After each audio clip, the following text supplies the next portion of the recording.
सभी बच्चों को मेरा नमस्कार। आपने थंबनेल देख लिया होगा कि आज का जो टॉपिक है बहुत इम्पोर्टेंट है। ये कोई पढ़ाई से रिलेटेड टॉपिक नहीं है, बल्कि आपकी जो लाइफ है उससे रिलेटेड टॉपिक है।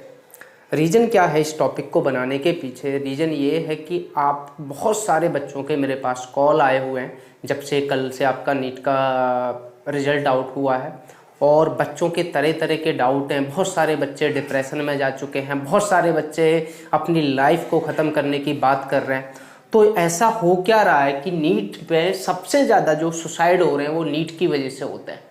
और नीट बच्चों की लाइफ को कैसे बर्बाद कर रहा है? जब से नीट आया है तभी से बहुत सारे ऐसे डॉक्टर्स हैं, बहुत सारे ऐसे बच्चे हैं जिनकी लाइफ बर्बाद हो रही है दिन पे दिन। तो उसी से रिलेटेड मैं आपको आज इसका सॉल्यूशन दूंगा कि आप अपनी लाइफ को कैसे बर्बाद करने से रोक सकते हैं। यही मैं आज डिस्कस करने वाला हूँ। सबसे पहले आज हम इनके रीजंस डिस्कस कर लेते हैं कि कम से कम 95% बच्चों के स्टूडेंट्स की लाइफ बर्बाद हो रही है नीट की वजह से। और वो कैसे हो रही है? एंड द मोमेंट लास्ट में जब मेरे बच्चों के कॉल आते हैं, कल एक बच्चे का मेरे पास कॉल आया, उसका 7th अटेम्प्ट था, बताइए, और 7वें अटेम्प्ट पे भी उसके मार्क्स नहीं आए। उससे पहले उसके बहुत अच्छे मार्क्स थे। कुछ बच्चे ऐसे हैं जिनका जब उन्होंने रेस्पॉन्स की, आंसर्स की, चेक की, उस पर अच्छे मार्क्स बैठ रहे थे, कल अच्छे मार्क्स नहीं आ रहे हैं उनके। तो ये क्या रीज़न है? उससे हम कैसे, क्योंकि लाइफ का ना एक फंडा बेटा, लाइफ में खुश रहो। कितने दिन ज़िंदगी जीनी है यार, बताइए ना मुझे। कोई ज़्यादा दिन तो नहीं हम ऐसा तो है नहीं कि यहाँ पे 1000-2000 साल के लिए आए हुए हैं। 60, 80, 70, 90 इतना ईयर लाइफ है, उसमें भी हम लोग कुड़ के जीते हैं। लाइफ खुल के जियो। इसीलिए मैं आप लोगों को बता रहा हूँ। ज़रूरी नहीं है, देखो 18 लाख बच्चा तो MBBS डॉक्टर नहीं बन सकता, ये तो क्लियर है। 18 लाख बच्चों को तो गवर्नमेंट कॉलेज नहीं मिल सकता, ये भी क्लियर है। तो अब हमारी लाइफ बर्बाद क्यों हो रही है? ऐसा क्यों? सबसे पहले जो रीजन है ना, वो है इसका सिंगल पेपर होता है। सिर्फ नीट का ही एक पेपर होता है, एक एग्जाम होता है पूरे ऑल ओवर इंडिया के अंदर, जो हमारा 50 से 60% बच्चों की लाइफ को डिस्ट्रॉय कर रहा है। पहले क्या होता था, जब हम लोग पेपर देते थे, मल्टीपल एग्जाम होते थे कि भाई इस स्टेट का, इस यूनिवर्सिटी का अलग, इसका यूनिवर्सिटी का, तो बच्चों के पास बहुत सारे चांसेस होते थे और वो कहीं ना कहीं सेटल हो जाता था। लेकिन अब क्या किया है, ये लोग डिस्ट्रॉय क्यों कर रहे हैं? एक तो इन लोगों ने अनलिमिटेड अटेम्प्ट कर रखे हैं नीट के लिए। बच्चा सोचता चलो इस बार दे लेते हैं, इस बार दे लेते हैं, इस बार, और वो ये सोचता क्या होता है, उसका प्रॉपर टाइम निकल जाता है। 4-5 साल उसकी बर्बाद हो जाती है। वो जब उसको जगता है, वो 4-5 साल बाद वो सोचता है बुरा टाइम निकल गया, इससे तो हम कहीं नर्सिंग में एडमिशन ले लेते, कहीं पे बीटेक बायोटेक कर लेते, BSc बायोटेक कर लेते, बहुत सारे कोर्सेज हैं, बी फार्मा कर लेते, तो अब तक तो हम कहीं और सेटल हो सकते थे। और वो 4-5 साल अपना कहाँ निकाल देता है? इसमें निकाल देता है, नीट में। और रहा सहा ये जो नॉन टॉर्चर आंटी है, ये कर देती है बर्बाद उसको। ठीक है, एंटी की बात कर रहा हूं मैं। तो ये जो मल्टीपल अटेम्प्ट है ना, ये आपको खा रहा है। ये जो सिंगल पेपर है ना, ये भी आपको खा रहा है। या तो मैंने इनके दोनों के सॉल्यूशन ऊपर लिखे हुए हैं, या तो इसको मल्टीपल स्टेट वाइज एग्जाम कराएं।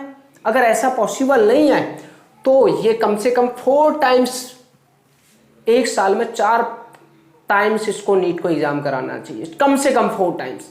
अगर 4 टाइम्स होगा तो बच्चा पहले टाइम में नहीं आया, दूसरे में आएगा, तीसरे में आएगा, चौथे में आएगा। अब कहोगे जी 12th का तो बच्चे का सिलेबस ही नहीं होता। मैं 12th के बाद वाले बच्चों की बात कर रहा हूं। अभी 12th वाला तो बच्चा नहीं दे सकता, मैं समझता, वो तो एंड में ही देगा क्योंकि उसका सिलेबस कंप्लीट होगा। तो जो 12th में जिसने बेचारे ने ड्रॉप लिया है, उसके बाद 12th वाले में एक ही अटेम्प्ट रख दे। जो 12th वाला वो 1 टाइम 12th में ही देगा, ऐसा नहीं है कि उसका 2 महीने में भी 12th स्टार्ट हुआ है और उसका दे दे। लेकिन जो बच्चे ड्रॉप ले चुके हैं ना, उनका कम से कम 4 टाइम्स होना चाहिए, ताकि बच्चे, और उसको सिर्फ 12th के बाद 2 ही चांस मिलने चाहिए। 2 चांस का मतलब 2 साल तक दे सकता। 2 साल के अंदर उसने 8 बार नीट दे दिया। अब अगर उसका 8 टाइम्स में हो जाता है, वेल एंड गुड है। नहीं हुआ तो इसका मतलब क्या हुआ? इसका मतलब वो MBBS के लिए, उसके गवर्नमेंट कॉलेज के लिए बना ही नहीं है। तो फिर वो कम से कम और ऑप्शन तो ट्राई करेगा। उसका जो इतना टाइम जाता है, 4-4 5-5 साल लगे रहते हैं, उसके बाद भी बच्चे का नहीं हो रहा है, कुछ ना कुछ रीजन हो जाते हैं। एक बार आप पेपर ले रहे हैं, उस टाइम पे बच्चा बीमार हो गया, उसके घर में मिसहैपनिंग होगी, बहुत सारे कुछ भी प्रॉब्लम हो सकती है यार। तो कम से कम ये जो है ना, ये जो आपको खाता है, ये सिंगल पेपर, एक ही पेपर होना है नीट का साल के अंदर। जब एक पेपर हो रहा है वो पूरे साल बढ़ेगा, वेट करेगा, उस टाइम पे कुछ मिसहैपनिंग होगी, कुछ उसका नहीं हुआ, कोई दिक्कतें आती हैं भाई। अभी बताऊंगा क्या क्या दिक्कतें आती हैं, क्योंकि आप तो ऑफिस के अंदर बैठे हैं, आपको क्या प्रॉब्लम। आप जितने भी ऑफिसर्स बैठे हुए हैं ना, ऑफिशियल्स, ये सोचते हैं अब से 70 साल पहले की, और ये सोचते हैं अब से 20 साल पहले, अब से 35 साल पहले क्या कैसे होता था, वैसे ही अब कराते हैं। अरे जमाना बदल गया मेरे भाइयों, हमारी तरह सोचो, बच्चों की तरह सोचना पड़ेगा। फीडबैक लो हमारे जैसे लोगों से, हम बताएंगे क्या क्या सही है क्या गलत है। तो ये जो पेपर है ना, ये कम से कम 4 टाइम्स होना चाहिए साल के अंदर, कम से कम 4 बार होगा। बच्चा अगर वो बुद्धू ही बच्चा होगा तो 4 बार में निकाल ही नहीं पाएगा। अगर उसने निकाल लिया वेल एंड गुड है, नहीं निकला तो वो कम से कम कोई और तो ऑप्शन सोचेगा। है ऐसा तो नहीं है तुम्हारा इसी नीट में ही लगा रहेगा वो, या फिर आप स्टेट वाइज करा दो, यूनिवर्सिटी वाइज एग्जाम करा दो जैसे पहले होता था। अगर ऐसा नहीं पॉसिबल है तो 4 टाइम्स ये अथॉरिटी को कराना पड़ेगा, कम से कम 4 टाइम्स कराना पड़ेगा साल के अंदर। जब आप 4 टाइम्स कराओगे, बच्चा प्रिपेयर करेगा, अच्छे से प्रिपेयर करेगा। 3-3 महीने का टाइम होता है साल के अंदर। अब आप कहोगे जी पॉसिबल ही नहीं है, कैसे अरेंजमेंट होगा, कैसे क्या होगा। अरे अरेंजमेंट नहीं कर सकते तो किसी और अथॉरिटी को दो, प्राइवेट को दो, वो कराएंगे। टीसीएस को दे दो जो पहले कराती थी एग्जाम, और आपके बस की नहीं है तो हमें बताइए, सीबीएसई को दे दो, और हमारे जैसे लोगों को रखो, फिर हम मैनेज करके देंगे आप लोगों को। आपके बस की नहीं है तो कराना। और एक भी इधर से उधर एक बच्चे की भी कंप्लेंट आ जाए, गर्दन कटा देना, हमसे कराओ पेपर, हम करा के देंगे। खैर वो तो बात की चीज है, ठीक है। तो ये जो 2 रीजन है ना, वीडियो एंड तक देखना, आज आपकी लाइफ चेंज होने वाली है यार। ये जो 2 है ना, इनको चेंज करना पड़ेगा। ये सबसे बड़ा आपको खाता है, इसी की वजह से सुसाइड होता है, क्योंकि ये इनका ना प्रॉपर मैनेजमेंट है ना कुछ है, सिंगल पेपर भी ठीक से नहीं करा पाते। तो कम से कम 4 टाइम्स आपका होना चाहिए। और जो सबसे बड़ा जो रीजन होता है ना, सबसे बड़ा, वो है आपको प्रॉपर गाइडेंस ही नहीं मिल पाती है। जो नीट के बच्चे होते हैं या जेई के बच्चे, उनको प्रॉपर कोई गाइड करने वाला नहीं होता, उनको प्रॉपर कोई मेंटर नहीं मिलता है, कैसे क्या करना है। बस बच्चा 12th की करने के बाद दूसरे बच्चों को देखा और उसने प्रिपरेशन करना स्टार्ट कर दिया, कोटा चला गया, कहीं बाहर चला गया, वहां पर एकदम से फ्रीडम मिलती है, उसका मिसयूज बच्चा करता है। बच्चा है यार, उसको क्या पता बेचारे को क्या सही है क्या गलत है। जब हम 12th में थे हमें भी नहीं पता होता था। जो हमें फ्रीडम मिली उसका मिसयूज करना स्टार्ट कर दिया। बहुत सारे मिसयूज के तरीके होते हैं। तो ये जो एक प्रॉपर आपके पास ना, जब तक एक मेंटर नहीं है, कोचिंग वालों की बात नहीं कर रहा हूं, कोचिंग वालों को फीस से मतलब होता है, उन्हें फीस दो, वो आपको प्रॉपर एक सामूहिक गाइडेंस देंगे, ये कर लो बेटे, ये कर लो, ये कर लो। लेकिन जो रियल लाइफ की जो मेंटरशिप होती है ना, वो कोई नहीं देने वाला। आप डिप्रेशन में हैं, आपको पेरेंट्स से प्रॉब्लम है, आपको रिलेटिव से प्रॉब्लम्स है, बहुत सारी प्रॉब्लम्स आती हैं यार। जब पेरेंट्स लाइफ के अंदर एक मेंटर ऐसा रखो जिससे आप अपनी सारी चीजें डिस्कस कर सको, सारी A to Z चीजें, क्या खाते हो, क्या पीते हो, क्या किया सुबह से शाम, सारी चीजें जिसके साथ आप डिस्कस कर सको। प्रॉपर एक गुड मेंटर होना चाहिए। ऐसा नहीं कि आपका मजाक बनाने वाला, दोस्तों की बात नहीं कर रहा, दोस्तों मजाक बनाएंगे आपका। आपकी क्या वीकनेस है उसको पता होना चाहिए। सारी चीजें उसके साथ अगर आप डिस्कस करोगे तो वो प्रॉपर आपको गाइड करेगा, कैसे पढ़ना है, कब पढ़ना है। और ऐसा मेंटर रखो जो आपको अपने बारे में भी बताए कि बेटा मैंने ये किया था तो इसका आउटपुट ये मिला, मैंने गर्लफ्रेंड बनाई थी तो इसका ये फायदा हुआ, इसका ये नुकसान हुआ, कब गर्लफ्रेंड बनानी चाहिए, कब नहीं बनानी चाहिए, कैसे टॉर्च, कैसे इमोशंस, जो हमारे जो अंदर इमोशंस होते हैं ना, लोग उनके साथ खेलते हैं। क्योंकि जब हम बाहर जाते हैं, घर से बाहर निकलते हैं, तो ये जो साला हमारा दिमाग और दिल है ना, दिमाग नहीं की बात, ये जो दिल है ना, ये बच्चा है। जब हम लोग बाहर निकलते हैं ना घर से, तो सोचता आहा क्या मजा आ रहा है, फ्रीडम मिल गई अब तो। और जब पेरेंट्स से एकदम से फ्रीडम मिलती है ना, उसका हम लोग मिसयूज करने लगते हैं। जिस काम के लिए हम लोग आए हैं उस काम से हमारा थोड़ा सा फोकस हट जाता है। मेरे साथ भी हुआ यार। ये जो लाइफ होती है ना, ये जो लाइफ है ना, ये होता है, सबके साथ होता है। क्योंकि जो लड़के लोग होते हैं, लड़की लोग होते हैं, ये जो टाइम है जो आपका 12th के बाद वाला या 12th वाला जो टाइम होता है, इसमें एक पठार आता है। भगवान भी परीक्षा लेता है, लाइफ भी आपकी परीक्षा लेती है। इसमें एक पठार आता है, हार्मोन चेंज होते हैं, हार्मोन्स मारते हैं, उबलते हैं। वो जब उबलेंगे आपको पता ही है, काइनेटिक एनर्जी के बारे में पता होगा, रैंडम मोशन के बारे में पता होगा। तो वो स्थिरता नहीं आ पाती है। जब स्थिरता नहीं आ पाएगी तो हम गर्लफ्रेंड बनाएंगे, बॉयफ्रेंड बनाएंगे। स्टार्टिंग में बड़ा अच्छा लगता है उनके साथ, बच्चे पैदा कर लेते हैं हम सपने में, हम उनके साथ घूमने लगते हैं, टाइम हम पूरा खराब उधर कर देते हैं। ऐसे बहुत सारे लोग आते हैं मेरे पास कि सर मेरे साथ ये हो गया। और फिर जब ब्रेकअप होता है उस टाइम पे आपके पेपर चल रहे होते हैं या कुछ ना कुछ प्रॉब्लम्स होती हैं, आप 2-3-4 महीने के लिए डिस्टर्ब हो जाते हैं। इसीलिए कहता हूं लाइफ के अंदर एक मेंटर बनाओ, और अच्छा मेंटर होना चाहिए जिसके साथ आप अपनी सारी चीजें डिस्कस कर सको और जो उनको समझे।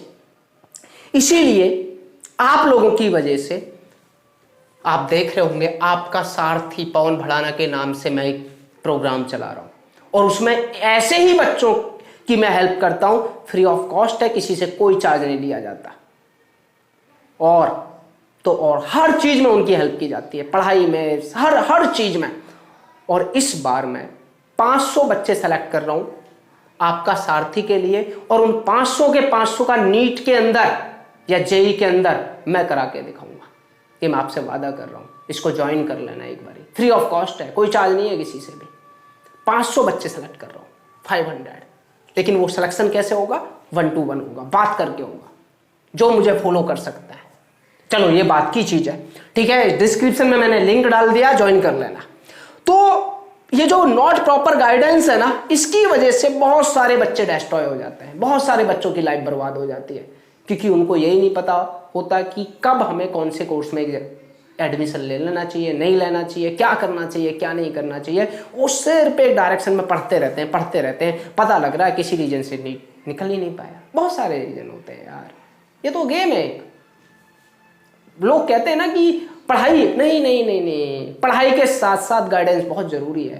क्या पढ़ रहे हो उसका एनालिसिस जरूरी है, कैसे पढ़ा उस, बहुत सारी चीजें हैं, ठीक है। वो सिर्फ कोचिंग वाले तो आपको ये देख सकते हैं कि पढ़ाई पे फोकस है या नहीं, आपका रिजल्ट एनालिसिस कर सकते हैं। लेकिन लाइफ के जो बहुत सारे जो फैक्टर्स है ना, जिन पे आपका स्कोर, रैंक, सिलेक्शन डिपेंड करता है, उन पे हम लोग फोकस ही नहीं करते, कोई नहीं फोकस करता। क्योंकि मैं जिस रास्ते से आप गुजर रहे हो ना बेटा, उस रास्ते से पहले गुजर चुका हूं, उस रास्ते का मैंने बहुत पहले तापमान नाप चुका हूं। तो मेरे को पता है कि उसका कितना टेम्परेचर है, कहां से क्या करना, कैसे करना। इसीलिए मैंने ये आपका सारथी आप लोगों के लिए चलाया, ठीक है। सबसे बड़ा दिक्कत जो होती है ना लाइफ में, ये जो 4th वाला पॉइंट है, पेरेंट्स खा जाते हैं, रिलेटिव्स खा जाते हैं, इतना एक्सपेक्टेशन होती है। एक चीज बताऊं, पेरेंट्स पूछे ना पढ़ाई कैसी चल रही है, पहले ही बोल दो अच्छी नहीं चल रही। रिलेटिव पूछे कैसी चल रही है, अच्छी नहीं चल रही, पता नहीं होगा, डोंट नो, कह नहीं सकते कुछ। तो उनकी जो आप एक्सपेक्टेशन बढ़ा देते हो ना, ये साला सबसे बड़ा जहर है। और मैं तो कहता हूं किसी साला रिलेटिव को बताओ मत कि आप जेई की प्रिपरेशन कर रहे हो, आप नीट की प्रिपरेशन कर रहे हो। सिंपल बोल दो कि हम तो नर्सिंग में एडमिशन ले लिया हमने तो, या बीएससी में एडमिशन ले लिया, वो पढ़ाई कर रहे हैं। क्योंकि जिस दिन रिजल्ट आएगा ना, उससे 1 महीने पहले से वो आपको फोन कर करके टॉर्चर करेंगे, कैसा रिजल्ट आया, पेपर कैसा हुआ। साला 50-60% बच्चे ना, ये जो कीड़े ना पेरेंट्स नाम के, इनकी वजह से, पेरेंट्स नहीं सॉरी मैंने गलत बोल दिया, रिलेटिव जो नाम के जो कीड़े ना, रिलेटिव नाम के, इनकी वजह से बेचारा परेशान रहता है, इनकी वजह से डिप्रेशन में रहता है। और पेरेंट्स को भी मैं बोल रहा हूं यार, आप बच्चे को ना पढ़ा रहे हो, कोई एहसान नहीं कर रहे हो उन पर, आप बच्चों को उतना परेशान मत किया करो। क्या रहा बेटा, ये रहा, वो रहा, कितना रैंक आया, कितना अरे उनको जीने दो, आप लोगों ने भी कौन से तीर मार लिए। पढ़ने दो उनको, बच्चों को। और जब आप पूछते हो ना, उन पे प्रेशर लगता है यार। बच्चे, बहुत कम पेरेंट्स ऐसे होते हैं जो बच्चों, ये वो वाले बच्चे नहीं है जो आप बच्चे हुआ करते थे। बदलाव आ गया, पूरा वर्ल्ड बदल रहा है। आप ये सोचते हो कि आपके पेरेंट्स आप में लप्पड़ मारते थे तो हम भी अपने बच्चों में लप्पड़ मारे, हम भी डांटने से। नहीं नहीं नहीं, नहीं। आजकल पढ़ाने का और पढ़ने का तरीका बदल गया है। जमाने के साथ चलो। तो पेरेंट्स से रिक्वेस्ट है, बच्चों पे उतना प्रेशर ना डालें, उनसे फ्रेंडली बिहेव करें। वो आपके साथ अपनी प्रॉब्लम शेयर करेंगे। जब प्रॉब्लम शेयर करेंगे तो आप उसका सोल्यूशन बताएंगे। आप साला क्या करते हो, डांटना स्टार्ट कर देते हो। आप कभी उनको ये तो बताते ही नहीं हो कि हमने ये गलत काम किया था तो इसका रिजल्ट ये आया, इसलिए आपको भी ये काम नहीं करना। आप सिर्फ ये कहते हैं कि ये काम मत करना। आप उनको बताओ ना क्यों नहीं करना। आपने किया था तो क्या आउटपुट निकला था। और दुनिया का कोई इतना धुला हुआ पेरेंट्स नहीं है, दूध का धुला हुआ, कि उसने अपने जमाने में काम नहीं किए होंगे जो आज गलत काम बच्चे करते हैं। हो सकता है 1-2% आपके मैच नहीं कर रहे होंगे। तो मैं सभी को ये बोल रहा हूं, बच्चों के साथ फ्रेंडली बिहेवियर रखेंगे, क्योंकि आप भी वर्किंग है ना किसी ना किसी कंपनी के अंदर। प्रेशर में काम नहीं होता है। साला आधा दिमाग की मांसपेशियां तो दिमाग की मांसपेशियां तो उसी में फट जाती है उसके प्रेशर लेते लेते। तो बच्चों पे प्रेशर ना डालें, बच्चों को पढ़ने दें यार। तो ये सबसे बड़ी प्रॉब्लम है, जो मेरा 4th वाला पॉइंट है। 5th पॉइंट क्या है, हम सिर्फ सोचते हैं कि अब हमारी जिंदगी का नीट ही सब कुछ है। नहीं, ऐसा मत सोचो यार। जो होगा देखा जाएगा, बट आपको अपना 100% देना। और एक चीज, आज से अपना मेंटर ढूंढ लो, ऐसा टीचर ढूंढ लो जिसके साथ आप सारी चीजें डिस्कस कर सकें, हर चीज। तभी सॉल्यूशन निकलता है। अगर डॉक्टर को आप सारी चीजें नहीं बताएंगे तो सॉल्यूशन नहीं निकलता है। आप तो डॉक्टर बनने जा रहे हैं ना, वैसे भी आप भी तो पूछेंगे ना पेशेंट से क्या रहा, क्या खाया था, क्या। जिसके साथ आप हगना, मूतना, खाना, पीना, पढ़ना, गर्लफ्रेंड, बॉयफ्रेंड, सारी चीजें डिस्कस कर सको, ऐसा एक मेंटर लाइफ के अंदर रख लो। बता रहा हूं बेटा, 99% सिलेक्शन हो जाएगा आपका उसी दिन, 99%। क्योंकि हम लोगों को नहीं पता होता, बच्चे लोगों को पता ही नहीं होता है क्या सही है क्या गलत है। हमको सारी चीजें सही गलत लगती हैं, गलत सही लगती हैं। कई बार ऐसा होता है और हम पथभ्रष्ट हो जाते हैं। तो मेरे साथ भी हुआ ना, मैं इसलिए बता रहा हूं आपको। ज्यादा डिफरेंस नहीं मेरी और आपकी एज में, क्योंकि जिन रास्तों से आप गुजर रहे हो उन रास्तों से मैं गुजर चुका हूं, इसलिए आपको बता रहा हूं। मैं पढ़ाई के साथ साथ बहुत सारे फैक्टर्स ऐसे होते हैं जो आपके सिलेक्शन में मैटर करते हैं। वीडियो थोड़ा लंबा होगा, देखना, एंड तक देखना। दूसरा क्या है, मैंने बताया, ये मैं ऑलरेडी लैक ऑफ गाइडेंस बार बार मैं डिस्कस कर रहा हूं, बार बार डिस्कस कर रहा हूं। इसको गाइडेंस नहीं मिल पाती। और ऐसे ना कम से कम 80% स्टूडेंट ऐसा होता है, जो बच्चे टॉपर्स होते हैं ना, उनको तो हर कोई दुलार करता है, उनको तो प्रॉपर गाइडेंस कोचिंग वाले ही दे देते हैं। मैं ये बोल के चल रहा हूँ। और 10-20% ना जो GF BF का वो पहले में ड्रामा जो होता है ना, इमोशनल ड्रामा, साला ये जिंदगी बर्बाद कर देता है उन बच्चों की। बहुत सारे बच्चे साला अभी से सपने स्टार्ट कर देते हैं देखने। 10-12 से बच्चे होंगे, वहां जाएंगे घूमने, ऐसे रहेंगे, ये करेंगे। अभी उम्र नहीं है बेटा, बहुत सारा बदलाव आने वाला है। ये तो आपके हार्मोन्स उबलने स्टार्ट हुए ना, अभी बॉयल हो रहे हैं, तो उबाल है ये। ठंडा करो इनको। ठंडा कौन करेगा हैं? कमेंट करके बताओ। आपका जो मेंटर होगा, जो आपको गाइड करने वाला होगा, आपसे नहीं होगा। कुछ बच्चे ये सोच रहे होंगे गर्लफ्रेंड बॉयफ्रेंड, ना ना ना ना ना ना ना ना, गलत नहीं सोचने का। ठीक है, मैंने ये डिस्कस कर चुका हूं। मिस यूज कम से कम 20-30% बच्चा ऐसा होता है जिसको फर्स्ट टाइम फ्रीडम मिलती है पेरेंट्स से। घर में तो उसको डंडे पड़ते हैं, और जब वो बाहर निकल जाता है ना तो उसका मिस यूज करने लगता है। तो पेरेंट्स को भी ये बोल रहा हूँ, स्टार्टिंग से ही फ्रीडम दे के रखो, क्योंकि फ्रीडम बच्चे को देनी चाहिए।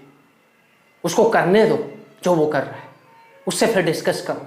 और जब आप फ्रीडम दोगे तो बच्चा आपके साथ डिस्कस करेगा, और जब आपके साथ डिस्कस करेगा तो आप प्रॉपर उसको गाइड करेंगे। मेंटर बनो बच्चे के, पेरेंट्स मत बनो। मेंटर मेंटर मेंटर बन गए ना बच्चे के आप, लिख के दे रहा हूं, सफलता बच्चों के कदम चूमेगी। ये वो टिपिकल वाले पेरेंट्स मत बनना जो 1980 वाले पेरेंट्स होते हैं। तो ये मैं आपको बोल रहा हूं, सॉल्यूशन मैं आप लोगों को बता चुका हूं। मल्टीपल या तो एग्जाम ये अथॉरिटी करा दे, या फिर कम से कम 4 टाइम्स नीट का पेपर होना चाहिए, और इसके लिए आपको आवाज उठानी पड़ेगी। 4 टाइम्स अगर पेपर होगा तो आपका बहुत सारी साल बचने वाली है, बहुत सारा टाइम बचने वाला है आप लोगों का। सिर्फ 3 टाइम्स पेपर दो, 12th के साथ 2 बार और, अगर हो जाता है वेल एंड गुड है, नहीं होता देना चाहते हो दो, बट कहीं ना कहीं एडमिशन ले लो। BSc biotech, BTech biotech, B pharm, अरे यार इतने अनगिनत कोर्स हैं। मेरे जैसा मेंटर बनाओगे ना, बहुत अच्छा गाइड करेगा और तुरंत एडमिशन करा देगा, डोंट वरी। ठीक है, तो ये मैं बता चुका हूँ। 3 टाइम्स आपको पेपर देना है, एक बार 12th के साथ दो, और 2 टाइम्स आफ्टर 2 years। और जब 2 साल के अंदर 8 टाइम्स आपने पेपर दे लिया 2 years के अंदर, अगर 4 टाइम्स पेपर होता है तो। पर इसके लिए आपको डिमांड करनी पड़ेगी, तभी कुछ हो सकता है। ठीक है, थोड़ा वीडियो लंबा हो रहा है मेरा, मुझे पता है, आप लोगों को पास टाइम नहीं होता, पेशेंस रखो थोड़ा सा। तो ये जो आज मैंने चीजें डिस्कस की है ना आपसे, इन पे फोकस कर लो। सबसे पहले आज अपना मेंटर ढूंढ लो। जो भी आपका मेंटर है वो आप एक बार ही ढूंढ लो अपना।